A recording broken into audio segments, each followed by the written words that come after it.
"Perhaps we should have turned right at those crossroads, old friend," Maurice said, his hands shaking on the reins as more lightning streaked the sky. "Or perhaps I should stop pretending my horse understands me." Just then, another bolt of lightning flashed down. Only this time it nearly hit Maurice and Philippe. It missed them, barely, but a gnarled and withered tree did not fare so well. The lightning tore it in two. As it split, one half fell onto the road right in front of Philippe. The other half fell sideways. When Maurice looked closer, he saw that the second half of the tree had fallen right next to a previously hidden narrow path. Glancing back and forth, Maurice pondered what to do. A rational, reasonable part of him knew that he should find a way to keep going on the road. But a smaller part of him realized that was never going to happen. At least not that night. He couldn't get the cart, himself, and Philippe around the fallen tree. With a sigh, he tugged on the reins, steering his horse toward the path. "It will be all right, Philippe," he said as the horse whinnied nervously. "I hope," he added silently. As they moved farther and farther down the path, Maurice became less and less confident that things would turn out well. The weather, which had already been stormy, grew worse and stranger.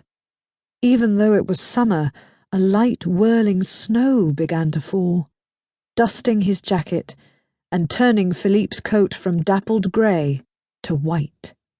It also grew eerily quiet. The rumbling of thunder vanished, and soon the only sound echoing through the seemingly empty woods was the clip-clop of Philippe's hooves. And then there was a piercing howl. An instant later, a huge white wolf burst out of the bushes, barely missing the cart. Looking over, Maurice saw an entire pack of the beasts running parallel to them. "Go, Philippe!" he cried, slapping the reins against the horse's neck, as if the creature needed any encouragement. "Hurry!" The horse wasted no time. He broke into a gallop, but the sudden movement combined terribly with the cart's age and general disrepair.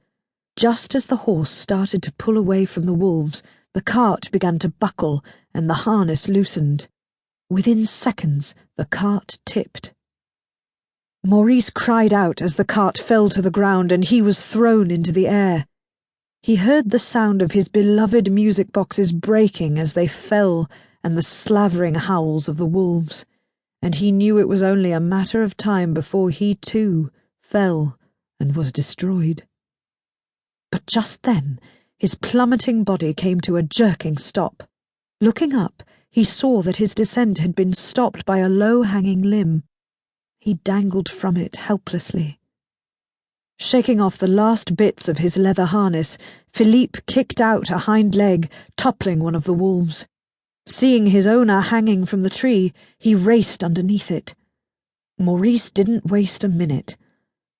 Reaching over his shoulder, he freed himself from the limb and fell onto the horse's back.